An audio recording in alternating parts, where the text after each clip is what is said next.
Hola chicos, ¿cómo están? Muy feliz martes, espero se encuentren muy bien, que tanto ustedes como todos sus familiares estén gozando de absoluta salud.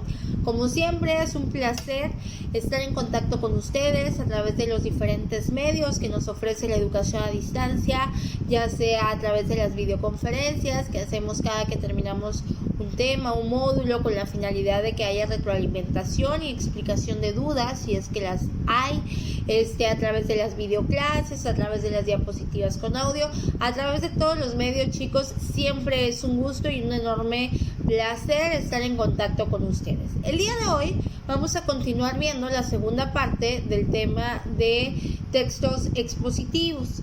En la primera clase estuvimos platicando un poquito acerca de qué son los textos expositivos y cuáles son las funciones que a nivel del lenguaje manejan estos textos expositivos. El día de hoy vamos a hablar de las características de los mismos. Los textos expositivos, al igual que el texto, que los textos familiares, pues tienen, o los textos personales, mejor dicho, tienen ciertas características. Las características internas y las características externas. En este video vamos a estar hablando de las características externas de los textos expositivos. ¿Qué son este tipo de características? Pues son precisamente aquellas características de forma, de estructura, que guían y que le dan personalidad, le dan vida, le dan una característica especial a los textos expositivos en cuanto a su estructura, ¿sale? Esas características vamos a estar viendo el día de hoy. En primera instancia, quiero que tengan claro que los textos expositivos, al igual que otro tipo de textos que hemos visto, pues tienen tres momentos, o su estructura se divide en tres momentos principales.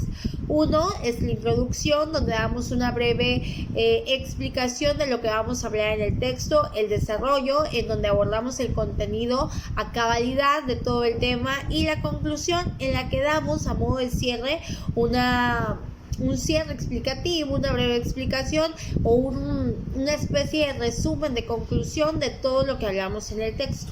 Aparte de esto, de esos tres momentos, los textos expositivos también, pues obviamente llevan índice, llevan referencias, llevan notas al pie de la página o al final del texto para hacer aclaraciones, para hacer algunos tipos de puntuaciones, de especificaciones, ¿no? Bien, esa es la estructura que siguen los textos expositivos. Esa en primera instancia sería una característica, ¿no? Porque externa, obviamente estamos hablando de la estructura, porque los textos expositivos llevan una introducción, un desarrollo, una conclusión, las referencias y las notas al pie de la página o al pie del texto. Vamos a hablar de las características de cada momento del texto expositivo. Vamos a empezar hablando de la introducción. Como ya les había explicado, pues la introducción en el texto expositivo es la parte en la que se expone de forma muy breve o general el tema que vamos a desarrollar. En la introducción precisamente es donde mencionamos de qué vamos a hablar para que el lector se pueda interesar de nuestra redacción, de nuestro texto, ¿verdad? En esta introducción podemos mencionar, por ejemplo, las fuentes que consultamos para presentar la información o para documentarnos acerca del tema, la metodología o los métodos que seguimos para elaborar el trabajo y las fuentes consultadas, los límites y alcances de nuestro texto.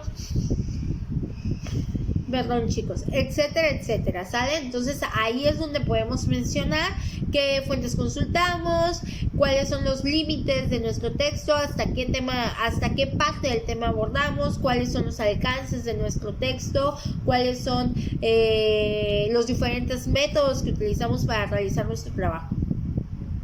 Posteriormente, en esa parte se presenta en la perspectiva teórica, a qué autor tomamos como referencia para realizar la investigación de nuestro tema, porque recordemos que nosotros nos vamos a documentar del tema y vamos a presentar una información fidedigna, certera, adecuada, ¿no? Objetiva. Entonces obviamente hay que documentarnos, eso ya lo habíamos hablado en clases anteriores. Me voy con el desarrollo. El desarrollo, como ya les había mencionado, es el cuerpo del trabajo o la parte fundamental, medular de nuestro texto expositivo, porque aquí precisamente el escritor, ¿verdad?, explica las ideas que tiene sobre el tema, examina a detalles y trata a detalles el objetivo de presentar esa información, confronta puntos de vista, menciona datos, argumenta, presenta estadísticas, de manera fundamental, pues fundamenta, ¿verdad? De manera medular, fundamenta el porqué de su información y el cómo de su información. ¿A través de qué? De los argumentos. Yo ya les había mencionado que para realizar un texto expositivo hay que investigar, ¿no? Y yo voy a defender una información siempre y cuando pues esté segura de ella, la investigue, ¿no? Aquí también podemos citar autores, podemos hacer comparativas con otro tipo de textos con la finalidad de enriquecer el nuestro, ¿no? Generalmente el desarrollo, chicos, se organiza a través de temas, subtemas, capítulos, bloques. ¿Para qué? Para que haya una ordenación lógica de la información y por tanto esta pueda ser entendida de mejor manera, ¿no? Bueno, nos vamos al tercer momento entonces, que es la conclusión. La conclusión también, como les había mencionado al principio, es la parte donde cerramos el texto, donde le damos este cierre explicativo a toda la información que tuvimos, como en una clase, ¿no? En las clases, por ejemplo, hay partes donde cerramos y para cerrar, pues hacemos una retroalimentación de todo lo visto. Pues pónganse que más o menos así son los textos expositivos en la parte de la conclusión. Hay un cierre explicativo de todo lo que se trató en el desarrollo del texto, ¿verdad? Generalmente esta parte resume todo lo que hablamos en nuestra redacción, lo que investigamos sobre el tema, ¿verdad?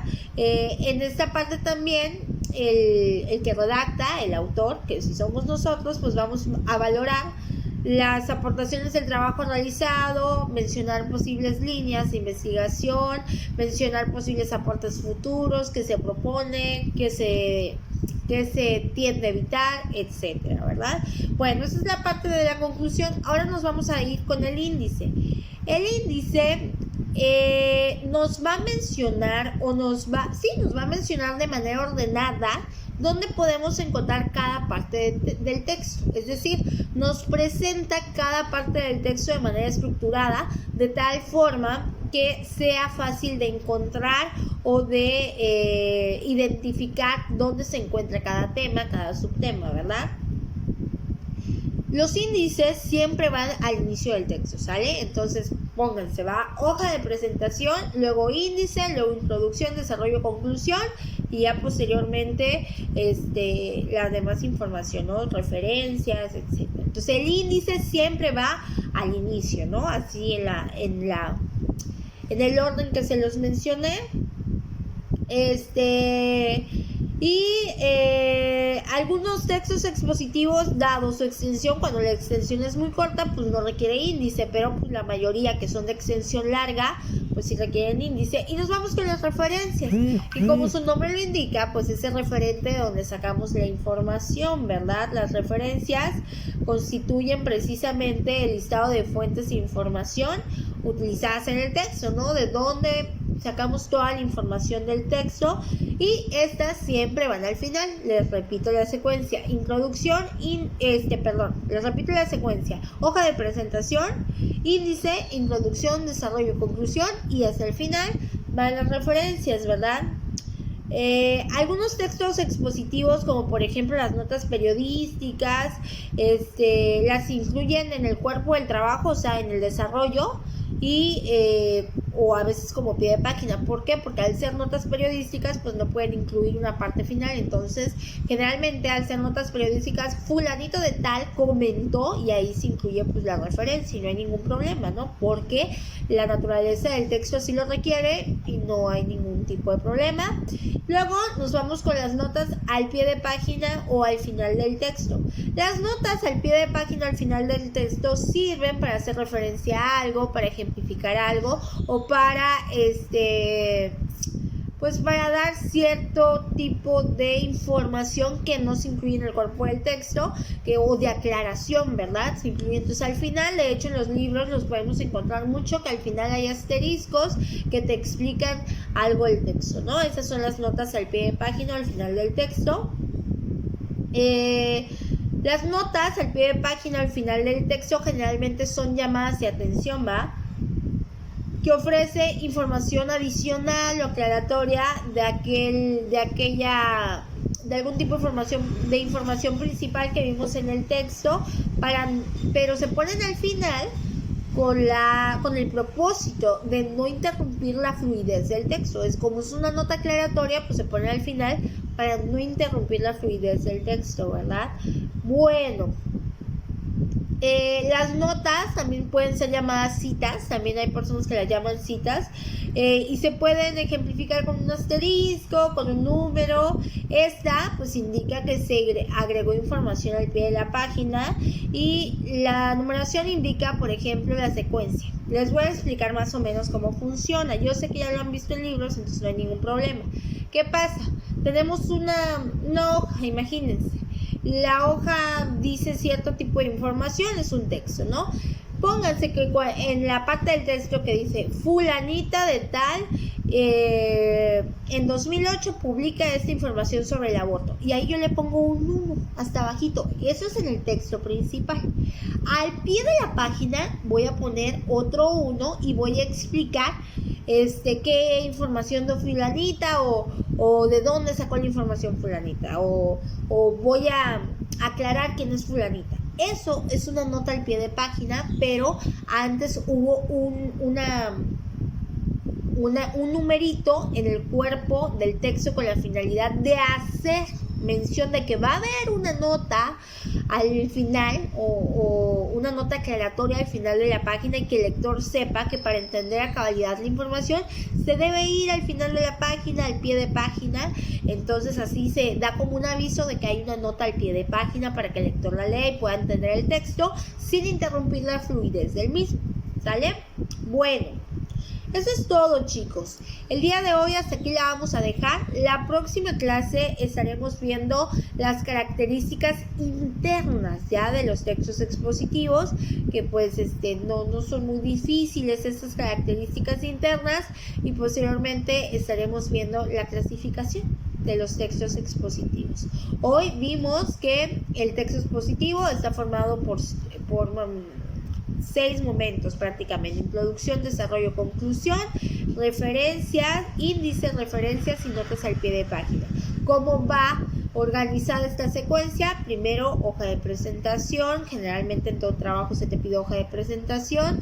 Luego nos vamos al índice, introducción, desarrollo, conclusión, referencias. Las notas al pie de página van en cada página haciendo alusión a ellas, ¿ok? Bueno, chicos, nos vemos la próxima clase. Como siempre, ha sido un enorme placer saludarlos, acompañarlos en este proceso de aprendizaje. Que Dios los bendiga. Nos vemos.